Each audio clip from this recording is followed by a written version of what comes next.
काफ़ी दिनों से मेरे साथ अटैच यूट्यूबर्स की तरफ से मुख्तलिफ जो है वो क्वेश्चंस किए जा रहे थे, जिनके जवाबात मैं इंडिविजुअली तो सबको देता जा रहा था, लेकिन मैं चाह रहा था कि ये तमाम सवालात अपने तमाम यूट्यूबर्स के सामने रखूं और उनके जवाबात भी आप लोगों के साथ शेयर करूं। तो चलते हैं अपने पहले सवाल की तरफ, जिसमें पूछा गया है कि यूट्यूब पे वीडियो अपलोड करने की कितनी देर बाद उसके CTRs और इंप्रेशंस और बाकी मीट्रिक्स का डाटा यूट्यूब पे अपडेट कर दिया जाता है। तो इसमें बेसिकली होता ये है कि जब आप अपनी वीडियो यूट्यूब पे अपलोड करते हैं तो अपलोडिंग के तकरीबन 24 आवर्स के बाद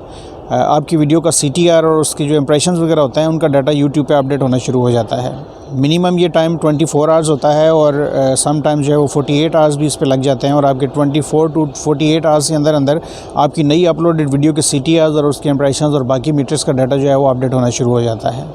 दूसरा सवाल जो यूट्यूबर्स की तरफ से अक्सर किया जाता है कि यूट्यूब पे अपलोड किए गए वीडियोस का वॉच टाइम कम क्यों होना शुरू हो जाता है। यूट्यूब पे अपलोड की गई वीडियोस का वॉच टाइम कम होने की रीज़न ये होती है कि जब आप मुख्तलिफ सब ग्रुप्स को ज्वाइन करते हैं और वहाँ से वॉच टाइम जो है वो गेन करने की कोशिश करते हैं, तो यूट्यूब का एल्गोरिदम जब आपकी वीडियो को एनालाइज़ करता है और ये सारी चीज़ें पीछे से डिटेक्ट कर लेता है, तो ऐसा वॉच टाइम जो इन सब ग्रुप्स के थ्रू आपने गेन किया होता है, वो जिस मीट्रिक्स पे या जिस लेवल पे जाके यूट्यूब को महसूस होता है कि वो ऑर्गेनिक तरीके से वॉच टाइम जो है वो नहीं आया था और आपने सब ग्रुप्स को ज्वाइन करके वो वॉच टाइम जो है वो गैदर करने की कोशिश की है, तो यूट्यूब आपकी वीडियो का मुकम्मल वॉच टाइम ख़त्म नहीं करता, बल्कि सब जैसे ग्रुप्स में से इनवैलिड क्लिक्स और इनवैलिड वॉच टाइम जो उसको डिटेक्ट होता है और वो एनालाइज़ करता है, उस वॉच टाइम को आपके चैनल या वीडियो में से उसको डिक्रीज़ कर देता है।